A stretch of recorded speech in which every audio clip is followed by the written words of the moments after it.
Hi, everyone. Natasha Trenev here from Natron Precision Probiotics. And I always want to have lovely ladies join me. And today I have Colette Brown, and she is a fellow aficionado in the health food industry. And I believe one of her many talents is that she's a wellness coach, and she coaches women and men, I presume. So, Colette, if you want to tell us all the services you provide and how many lives you've touched so far.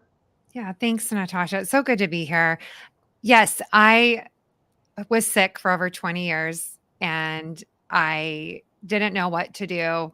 Went to doctors, they couldn't figure it out. And so finally, I got the answers. And one of them was through probiotics. And my first introduction was to Natron, which is, I reached out to Natasha when I started getting on Instagram. And so through healing my body, my business, which I used to have a consulting business in the skincare world and med spas, I shifted my focus into healing from the inside out and the outside in. And through that, I became a functional medicine practitioner and coaching people one-on-one, group coaching. And my latest venture is launching a food product to market because a lot of foods are not whole foods and they're not made with really quality ingredients. And so I felt really impassioned to bring a product. And I also have a podcast, Limitless Healing with Colette, which you were a guest on. And it was an amazing podcast. So if people haven't listened to that, please go listen to it. Wonderful. And today's, I think, one of the biggest questions women have is in hormones, their natural hormones, their libido, what's happening with their fertility. I think a lot of young women have problems with fertility. They have problems with their organs connected to their fertility. Mm-hmm. And the good news is that a fix of the microbiome in your fertility section of your body, which could be your ovaries, your other organs, your vaginal tract, your urinary tract, all of that needs to be fixed in order for the hormones to be absorbed properly and for them to function in the body. Now, most people don't know that your body can produce the right hormones, but if you have a upset microbiome in the gut, those hormones will not be recycled effectively. So I think that might be one of the problems that we're seeing today. Second of all, I think women were not taught proper vaginal and urinary tract health, and that could be affecting their ovaries, their other sections of their, reproductive system. Mm-hmm. And we're not seeing the ability to young women to get pregnant or even stay pregnant. So that's one of the issues I wanted to discuss. And I had no idea it was such a big issue until several young women told me about it. So maybe you want to share what you've seen, from your perspective of, ovarian cancer, cysts, forming inside the not even the vaginal tract, but the ovaries and PCOS is one that it seems to be becoming more prevalent all the time. I'm hearing that UTIs, that mm-hmm. is taking it by storm, and the inability, yes, to get pregnant, and the list goes on, and it manifests differently in everybody. And the amazing thing that I know is that it's not impossible to fix, and it's not a one shot, and it's something that it's a lifestyle that you have to work at, and you have to do little things like exercise. Are you getting your sleep? Are you calming your stress down? Because we don't want those bad hormones pulsing through our bodies because we're stressed out. And are you taking your probiotics, the right probiotics? Because we know that if you're taking one with 20 strains, and you might think that that's wonderful and you're getting more, that actually they're fighting and eating each other inside the little capsules because they don't have the food to eat, which I learned from you. And there's so many ways to look at it, but I find that the hardest thing for a lot of people to do is just start. right? Just start a protocol, start Mhm. doing something that will improve tomorrow. And a little step, again, could be start by taking a morning probiotic, go on a walk in the morning, start moving your body if you're not doing any type of Mhm. exercise today. Like do something small and celebrate the win. And then let's build on top of that. Right. Well, because of what I've been hearing young women tell me about their hormonal problems and the ability to get pregnant, infertility, I've resurrected a protocol that I developed with the head of obstetrics and gynecology at the famous Cedars-Sinai. At that point, when I was working with him, he was the head of 140 OBGYN. So a very humble man with that kind of a position. So what I developed is with our megadophilus to make a paste and insert it vaginally for 7 to 14 days to help restore that microbiome in your vaginal tract. And by the way, the UTIs that never go away are partly caused by the fact that these bacteria are so smart. They learn how to evade the immune system and they learn how to overcome the antibiotics. And so when you don't have a healthy urinary tract, it's going to affect your vaginal tract and it leads to a host of problems internally, even if you're not wanting to get pregnant or you're infertile. And so young women need to understand that there's multiple microbiomes in the body. And the way to fix it is to take the probiotic orally. But if you're having problems with UTIs and you're having problems vaginally, then there's a protocol that's on the Natron website. It is, a protocol for vaginal insertion. I'm very cautious, tell people to clean the counter, to only use clean spoons, to use a glove. And it Yeah. takes literally 15 minutes to insert this vaginally, but it makes a host of difference. And why I say this is so important, because our product was one of the first products tested in the Yale Nursing School on HIV positive women who had yeast overgrowth. And luckily for us, our product did as well as the drug metronidazole in curbing the overgrowth of Candida, while Wow. at the same time furnishing an optimal microbiome in the vaginal tract. So A, we know it's completely safe, and B, we know it's effective and it's easy and it's not that expensive to use. And what I tell people, take the Healthy Trinity twice a day, take extra megadophilus orally and do the paste, do it at least for 14 days and see how it affects your vaginal health and your urinary tract health. Because the urinary tract is affected with the vagina, and I tell people most people are not taught to wipe from forward to back so that they don't reinfest their urinary tract with the fecal organisms that are coming at the other end. So a Yes. lot of young women just need to be taught the basics. They don't really understand what's going on. And most importantly, which most people do not know, that the pesticide glyphosate, which is also found in 80% of American urine samples, is a potent antibiotic.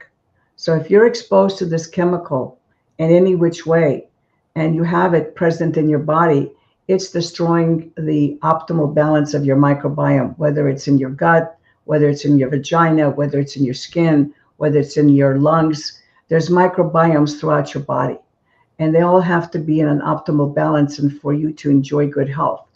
And so we in Western society separate, all of these areas of the body like they're separate and exist in a void. And we don't understand that the bacteria really are part of us. We're a hybrid. They're everywhere. They're even in our brain. They're in our blood. And so either health or disease can be carried depending on which organisms have the opportunity to overgrow a certain region. Yeah. And the other thing I wanted to share with you that there's a new pesticide, which I'm trying to get the name of, was also linked to reproductive problems. And it was also found in 80% of Americans. Oh, So wow. these chemicals that we have in our food are now being identified as causing infertility, as causing, you do cause infertility if you use a pesticide that's a potent antibiotic, because you will become less fertile if you don't have an optimal balance in your vaginal tract. That's amazing. And I want to touch really quick. You said glyphosate. Let's tell people that that's actually Roundup. Yep. And I'm a sorry. lot Yeah, of I thought people, most people know. Yeah. yeah, a lot of people don't even know what is glyphosate, and it's Roundup, and it was first discovered in the Vietnam War Mm-hmm. for dust cropping jungles so they could wipe out vegetation quickly. And uh, they saw a need for it, and they said, let's take this back and use it in our crops. And that's exactly what they did. And so it's in everything. And our use in the US has gone higher and higher and higher every year, where Europe and most countries, it's banned, it's illegal. Mm-hmm. The only thing I agree with Putin on is he bans glyphosate. He will not allow it in Russia. He says it's not coming here. And I'm like, okay, there's one thing I agree with you on. So Yeah, Americans are very generous, sweet people, but yes, we also fall prey to these people who are unscrupulous. And yes, I don't know if glyphosate was known as Agent Orange in Vietnam. I haven't checked that out, but yeah. remember, it was first patented as a very potent antibiotic.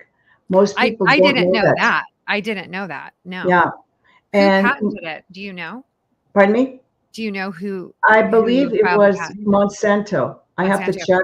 It was like around 2006, and I believe Monsanto patented it as a potent antibiotic first, and then it started appearing in our agriculture, and most people don't know. See, again, this is the ignorance, and it's not that the people are ignorant; it's that people are given information out of context.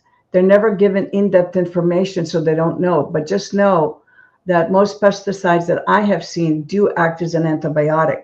Not Hmm. only do they kill the pest, they kill your germs in your body, Yeah. whether they're Yeah. good or bad. So Yeah. it causes this imbalance and this continual erosion of the balance of our microbiome has led. Talk about infertility problems, that less than 7% of women in North America, even if they deliver a bad baby vaginally and breastfeed it, are able to transfer this very important bifidobacteria called Bifidobacteria infantis. This is a crucial bacteria that helps to up and down regulate the immune system to set up the infant's GI tract so it can tolerate food when it goes across the intestinal wall, or protect itself when there's not food going across the intestinal wall. And I personally believe, in my 56 years of experience, that's why you're seeing learning disabilities. That's why you're Mm. seeing all the problems in the children, because the mothers are deprived of this organism. They're not passing it on to their child. And especially if the child is C-section, they're now Yes. trying to smear some of the mother's, material on the infant's face or whatnot. That's not going to do it if the mother doesn't have it in the first place. Mm. Yeah, that's really fascinating. There's Yeah. so many ways to look at that. And um I also wanted to say in the hormone section, we're both professional women, and life can be intense. And if we don't Mhm. step down and take a little free time and do something that we like to do, then we're going to be in like that real masculine go state all the time. And our bodies just can't handle it. We've got to like step down, do a little self care. If you like to go to the beach or knit or play piano or play, I don't know, play game, go do pickleball, something. But it's really important because when we can also take care of ourselves, we naturally stimulate those female hormones that we lack when we get really into our masculine go mode. So that's something that I personally have been trying to focus on more in the past couple of years too, just to Yeah. naturally stimulate the female side of me. You know what? And actually, to tell you the truth, it has many more positive effects. When you're able to share with a friend, take Mm, personal time, just be grateful, thankful for everything. It does affect, because when you're under stress, you're producing chemicals that are not only destructive to your body, it's destructive to the beneficial bacteria.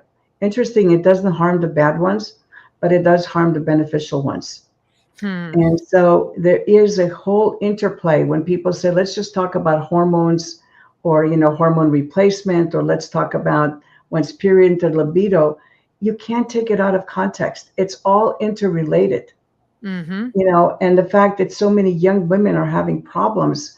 And PCOS, by the way, was rare 50 years ago, and it was mostly associated with women from Eastern Europe.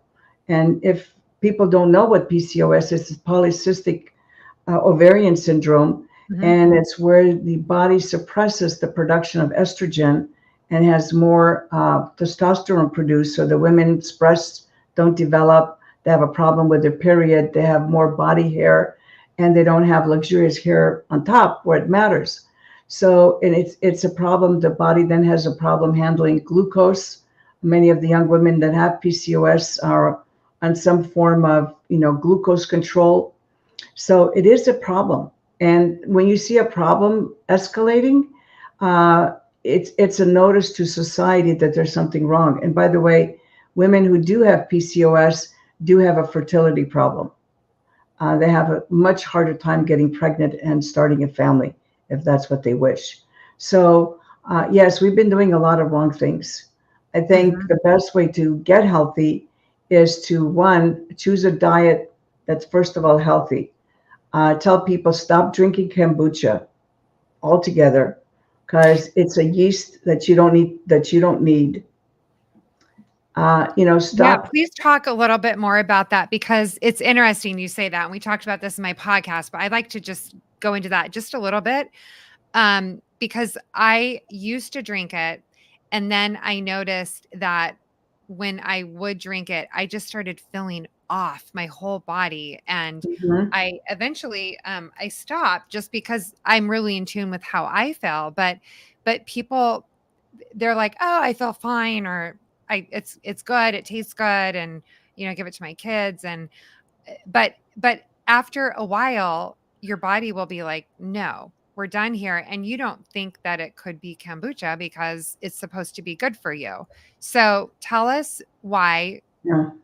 it's not good. And because you're so good in the bacteria and their Yeah. responsibility Well, within our gut. it's the same thing, first of all, kombucha was passed on from certain families in Asian countries as a medicine. It was only administered in very small quantities for no more than 2 weeks to cure a disease that the practitioner family knew could be taken care of by drinking this liquid. What happened to Americans, we always do this. It's like, soy milk was enjoyed by Japanese once a week as a treat in no more than 8 ounces, but we adopted and started drinking it by the pint and the quart. And the same thing is happening with kombucha. Just think about this. Kombucha is made using a beer yeast.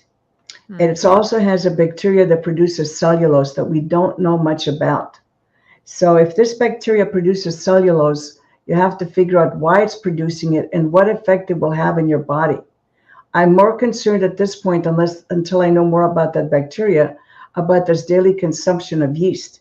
Because I think most people in North America do have a yeast sensitivity, and they're very prone to fungal overgrowth, especially among the young. And fungal overgrowth, by the way, does add to hormone replacement problems and infertility. So drinking something that's full of yeast, that's found in beer, it's a beer, even though there's not maybe alcohol produced in the drink. Let me inform everybody that that yeast organism called Saccharomyces cerevisiae, sometimes even sold as a probiotic, can and will produce alcohol in the gut. And why does it produce alcohol? Not because of us. Alcohol is a natural antimicrobial that yeast produce to clean up the territory so they can dominate. It just so happens we know alcohol as a sanitizing agent, but every bacteria grows some kind of an antimicrobial compound to help it dominate its area. It just so happens that yeast use alcohol. That's their antimicrobial, and we adopt it in our society because it was so potent. But it also happens to be a class A carcinogen, alcohol. And so here are the women drinking this every day. There may not be alcohol in the drink, but it can very readily produce small amounts in the gut that's affecting everything, including your health. Wow. Interestingly enough, one of my associates, I challenged her. So she went scurrying around looking for stuff. And lo and behold, there was something published called autobrewery syndrome or gut fermentation syndrome. And by golly, this Saccharomyces cerevisiae, along with Candida and other yeast organisms, will produce alcohol and will produce alcohol in the gut. It may be not enough to get you intoxicated, but it's going to produce it. So I tell people, you can't just listen to the last thing you heard, or somebody tells you this is good, or somebody does clinical trials and tells you we found it effective in this, because one thing we have to learn in our industry, we have to stop treating symptoms. We have to go back to the basics. We have to give the body the tools to heal itself. You cannot just willy-nilly give the body any bacteria. When I chose my bacteria, I made sure that they evolved with Homo sapiens, that they were safe at any level, and that would under no conditions produce anything that was harmful to the body. Mm. And most people don't even know. They just buy bulk compositions of these bacteria, throw them together. They just read a little bit of research.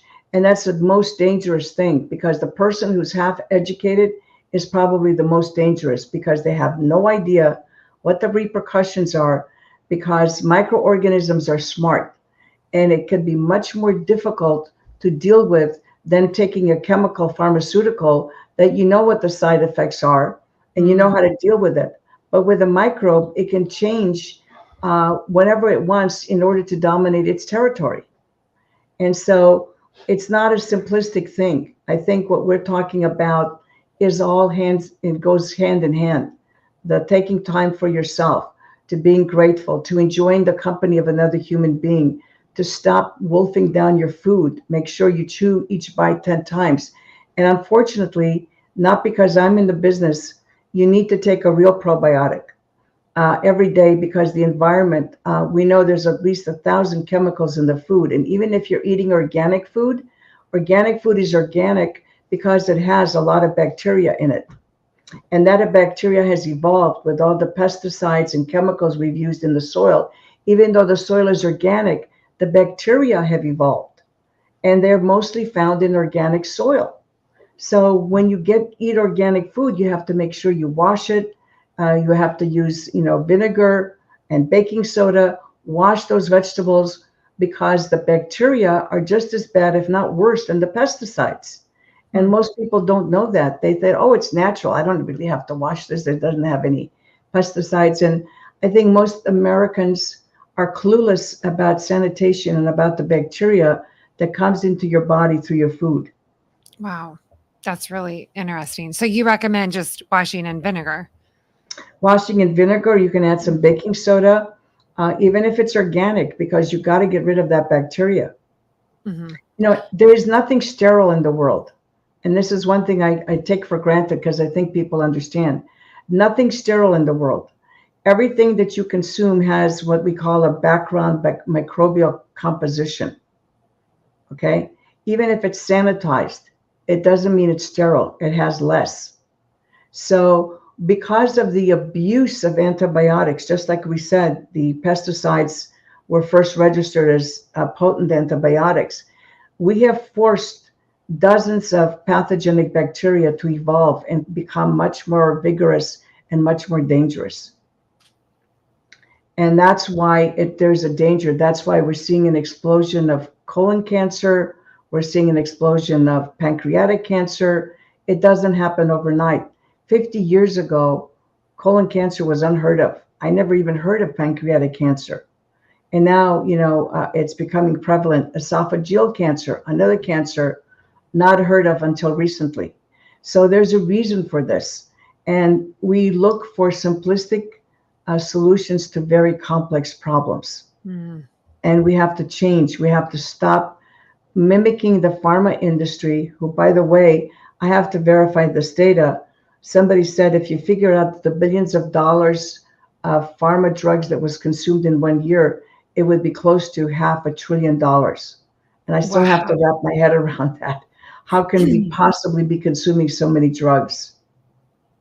That's crazy. And what's true, I mean, I think that people are constantly there's new uses, so now PCOS, the favorite thing for GYNs to do is give them birth control pills. Like that's what they're doing daily, and very young girls too.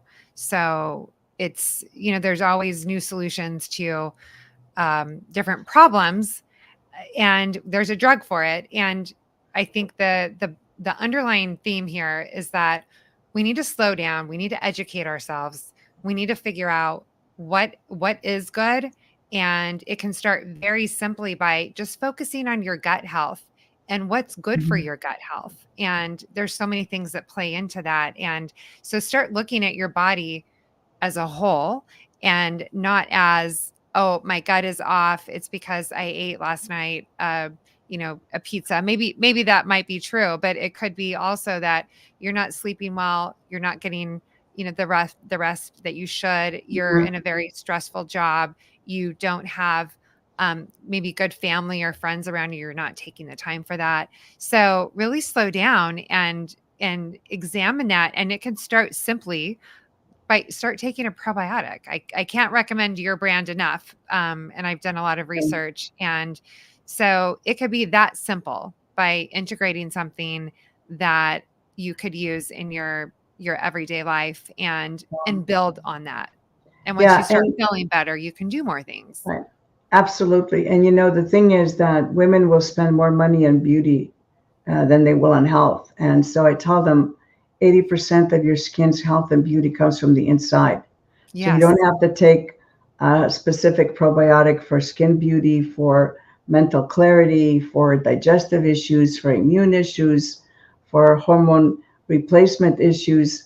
If you take the probiotic that the way I've designed them, it gives the body the tools to deal with, because your skin tries to throw off the toxins that can't get out the other way. And then we give it a name. And actually, in Chinese medicine, they locate places in the GI tract that are connected to the kind of skin condition, whether it's acne or rosacea or psoriasis or contact dermatitis, you name it. We give it different names, but it all stems from a huge uh, disruption in the gut flora, which then has other problems with hormone, the ability for the hormones to be recycled, for the hormones to be properly produced.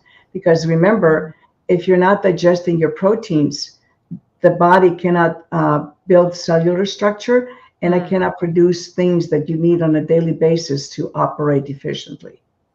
okay. And can you tell us what's the best way? So if we're getting the probiotic, is it better to take it on an empty stomach in the morning, empty stomach at night with food? What do you recommend? Well, I tell people the healthy trinity because it has the oil matrix, and the oil matrix will not be digested in the stomach. I just tell them to have it before breakfast because that will help them remember take it. But actually, the healthy trinity you can take either way, because stomach acid will not affect it, because oil is not digested in the stomach. It's emulsified by bile. So our three bacteria are protected in stomach acid for well over an hour at a 1.8 pH, which is very low. And Wow. they're also bile tolerant. So when the oil is emulsified by bile, they're healthy and alive and can reach your GI tract. So Okay. that's okay. The powders we tell people to take before meals, and you can mix the three powders in a glass that's in the Healthy Start system, a half a teaspoon to teaspoon of each before each meal.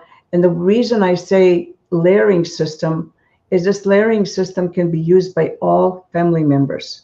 You don't have to go out and buy separate probiotics for the woman, the man, the senior citizen, the child. The only difference is that we make the Life Start product specifically for the infants, because that's the one that's missing in our culture. And we also remind pregnant women and nursing mothers to use this. So we only have 4 bacteria.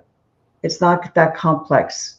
We just grow them differently so they can be delivered effectively to the 27 feet of GI tract, or they can be used vaginally. They can, when you drink the powders, you can swish them around the mouth because the mouth has a microbiome. The esophagus has a microbiome. And even though the stomach has very few bacteria, there's still some in there. That's great. And then where can people find the protocol for the vaginal health, because that's going to affect everything if you're a woman? Oh yeah, please. We do have it on our website under Megadophilus. If it's by any, and it says vaginal application. Okay. And if it's not there, then please reach out to our wonderful probiotic specialists. Many of them have been with me for 20 years, and they love their job because we're not a company that hustles. We're there to really serve and help. And so if you call the number 866, the number 4, and then you spell out Natren, Natren, or go to our website. There's even a chat portion we really make it easy for people to contact us, and we're always there to help you. And it seems complicated, but I've tried to simplify everything so that when you get your vaginal health in order, you'll get your urinary tract in order. You'll get your rest of your reproductive organs working in optimal. Amazing. And is the Megadophilus, is that, does it come in powder form for that protocol? Yes. Or you open the capsules? You can either use the powder or you can open a powdered capsule of the Megadophilus. It's dairy and dairy-free or vegan. Okay. And the reason I use dairy is not because of the human host. I use the dairy because that's what the bacteria like. That's what they like to grow in. And that's what I try to tell people. You have to understand this is not an inert chemical. These are smart one-celled brains, and they're a lot smarter than we are. And they will not just grow on something that you put on your label. They could care less. They're not interested. They're not going to waste cellular energy to impress us. We have to give them what they want in order for them to serve us. It's a very simple formula. They could care less what your marketing plan is or who you claim to, but microbiology is not well even understood by physicians. And I always smile when somebody says it's darker formulated. And I said, excuse me, but where in medical school did they teach you about formulation and fermentation? I don't think so. You can look at all the studies you want, but you don't understand the bacteria, what makes them function, and why and you have to entice them to function, because they're not going to function to impress us. Yeah. Or they didn't learn about food either, nutrition. No, they don't. I mean, and now, like I said, people are lucky to have people like you, because if you've ever gone to a medical doctor, the time they want to spend with you is 7 to 10 minutes, and that's it. What can they learn about your body and your problems in 7 to 10 minutes, except just give you a pill for a condition? No, it's really often skewed. And so I'm really happy that you have just really dedicated your life. Like you dove into this and you've done your research. You have proven studies and testimonials of how it's changed people's lives. And I'm really passionate about it. And I'm so happy that you have just dedicated yourself. And I hope everybody gets on it, because we're going to be happier and healthier if our guts are happy and healthy, and we can function better, because it's also affected to the brain and mental health as well. So, right. And I want to just remind people that I'm not a doctor, so I'm not dispensing medical advice, and neither is Colette. Nope. We're talking about lifestyle changes. Yeah. And we both firmly believe that given the tools, the body is a magnificent machine and can heal itself. We have to heal ourselves mentally, spiritually, and in the body. And once those three things are taken care of, we should be able to eliminate disease. Yes, I like that. Yes, thank you. Yeah. All right. Well, look, I think we've stayed, more than our half an hour. And ladies or gentlemen, who is ever watching, if you have more questions, I thank Colette for taking her valuable time, and I'll be working more with, because I want to really bring the people who care to the forefront so that more people can be helped. We need many more people to help us through these very challenging times. And I can just tell you the cliche that stress is a killer is more relevant now than it ever has been. Mm-hmm. Yep, it is. It's true, because we have unhealthy guts, and then add on top of that the layers, and it's really bad. So thank you so much for having me today. And I would encourage people to go listen to the podcast if they haven't, and listen to your story. It's fascinating, and all the good that you guys are doing. So thank you so much. Thank you so much, and we'll talk again. Everybody, stay well, and give us your feedback. Your feedback means a lot to me, because then I know what you want to hear. And we're happy to talk about any issue that you might want to discuss and get help with. So bye for now until we talk to each other next week. Bye.